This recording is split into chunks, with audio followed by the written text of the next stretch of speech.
Okay, Chapter 9 is entitled Mobile Communication Systems.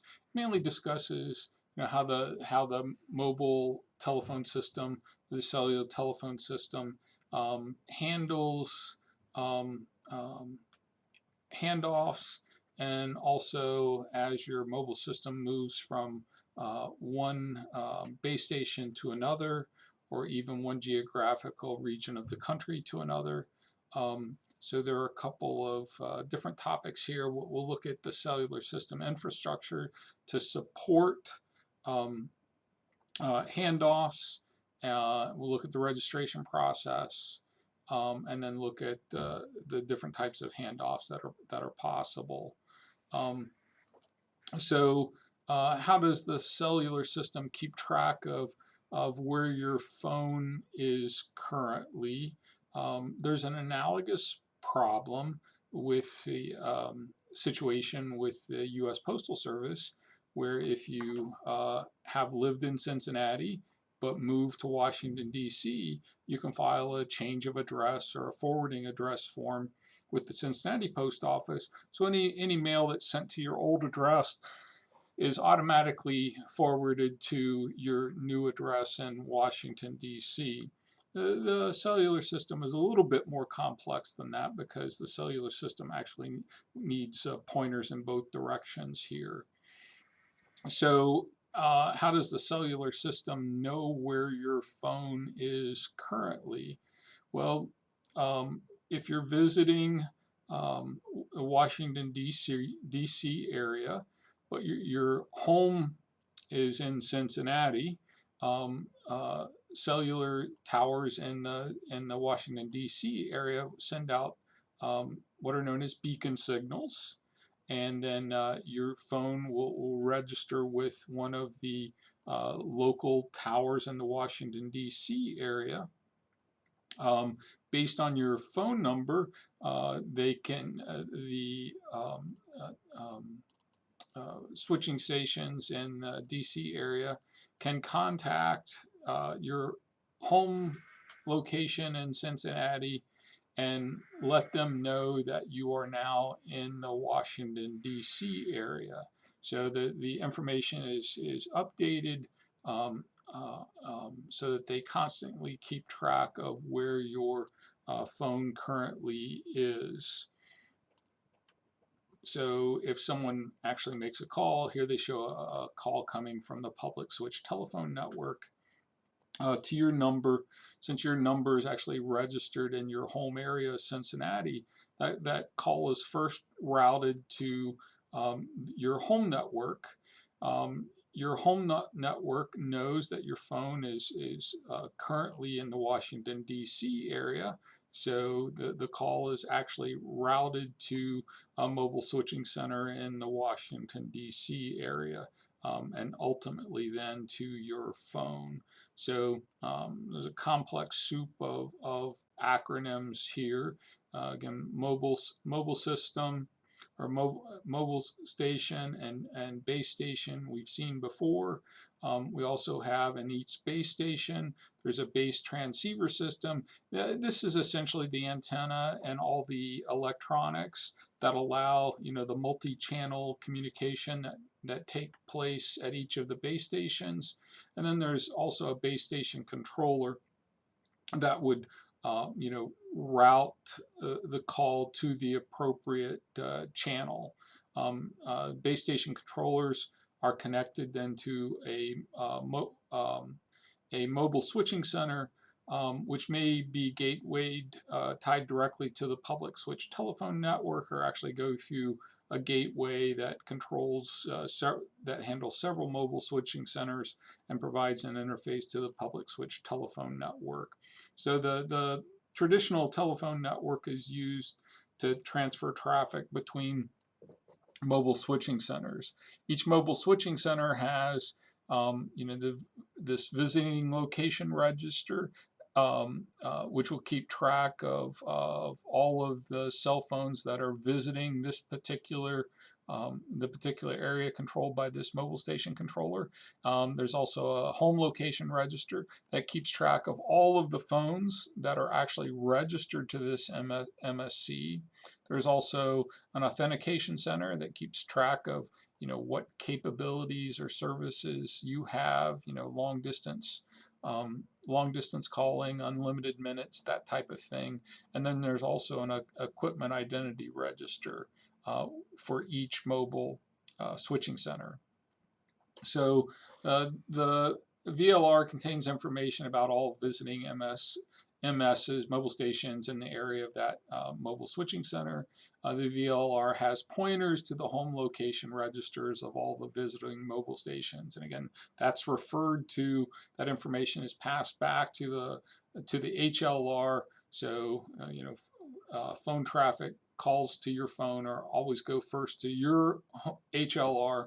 The HLR associated with your particular area code on your phone, and then to whatever your visiting location register is. Okay. And again, I don't think there's any new information here. Calls go to your home MSC, but then are routed to your visiting MSC. Okay. Your phone needs to register with the visiting mobile switching center. So how does it do that? Well, beacon signals are exchanged between the base station and the mobile station. Typically, a few signals, one signal every second or one signal every few seconds to determine what mobile stations are around. Each mobile station listens to the beacon. If it's a new beacon that it hasn't heard from a mobile station that it hasn't heard previously, it adds it to a table that each cell phone keeps stored internally. That information is used by your cell phone to locate the nearest base station. So there's a lot of information in the beacon signal, the cellular network identifier, whether it's AT&T or Verizon, a timestamp, a gateway address, so on and so forth. Again, the process is there's a beacon signal exchange between the visiting MSC and your mobile station, where your phone can request registration with a visiting MSC. It will refer to your home MSC to decide whether or not you're allowed to actually register on that particular network. And if so, then you're authenticated. If not, you can be rejected. Okay. So the mobile station listens for a new beacon, adds it to the kernel table, the beacon table. If the mobile station decides it has to communicate through a new base station, it will initiate the handoff process. We'll talk a little bit more about that. Mobile station locates the nearest base station through mobile station level processing.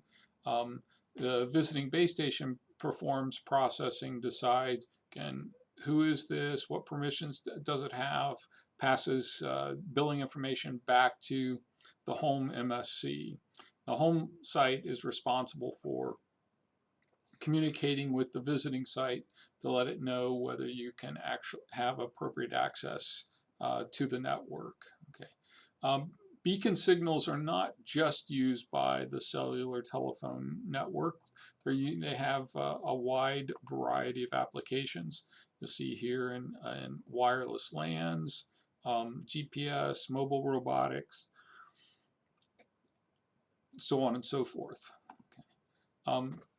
So what about a handoff? As you go from one cell to the next cell, there are a number of factors that determine when the handoff occurs: the cell size, the signal strength, the boundary length, fading, reflection. Handoff can be initiated either by the mobile station or the base station, and may be due to the radio link. If the signal's too weak, a handoff may occur. A handoff may occur, be initiated by the base station due to network management. one cell has too much traffic, so it may hand off mobile stations to an adjacent cell where the signal's even weaker but has much less traffic. And if there are service issues, the calls can be handed off as well. So radio link handoff is due to a number of different factors: the number of mobile stations in the cell, the number of mobile stations that have left, the call rate, the number of calls being transferred in, the number and duration of calls, number of calls that were handed off to neighboring cells, and then how the hold time or dwell time for each cell user. So the dwell time is the call duration, essentially. Other factors, other reasons for handing off a cell to an adjacent cell is if one cell is too busy, so network management can cause a handoff, or service-related problems can cause a handoff to occur. Okay. So some factors that might determine when is the right time for a handoff can depend on the signal strength, signal phase, combination of two, if the bit error rate is too high, if the mobile station is too far from the cell tower. So the need for a handoff can be determined by the signal strength and the carrier to interference ratio. Okay, so this shows, mobile user here going between two different cell stations. I think we looked at this same graph actually in a previous chapter, and the handoff might take place anywhere between X3 and X4 here. Again, depending on a number of factors. You might think the handoff would take place always at point X5 here, where the signal strengths are equal. That's not necessarily the case. Often the handoff doesn't occur until the new base station power exceeds the old base station power by some threshold. That's to ensure that, if you're right here at X5, the signal, you don't want your phone ping-ponging back and forth between the two different base stations. And let's see, I think I've covered most of that. Okay, there are two different types of handoff that can occur, and it depends on the multiple access method that's used. There's what's known as a hard handoff or a break before make handoff, where as you're going between two base stations, the connection with the old base station is broken before a new connection is established. And that's used by FDMA and TDMA methods, where it's not possible for the mobile station to actually maintain two simultaneous connections. The other type is with a soft handoff. This is with code division. This can be used by code division multiple access, where, if you remember, it's really just a software connection, and we can have two connections to two different base stations, and we would have two corresponding codes for each base station and just do the corresponding software processing. So in a soft handoff, there's a brief period of time where we're actually connected to both base stations before switching entirely over to base station 2.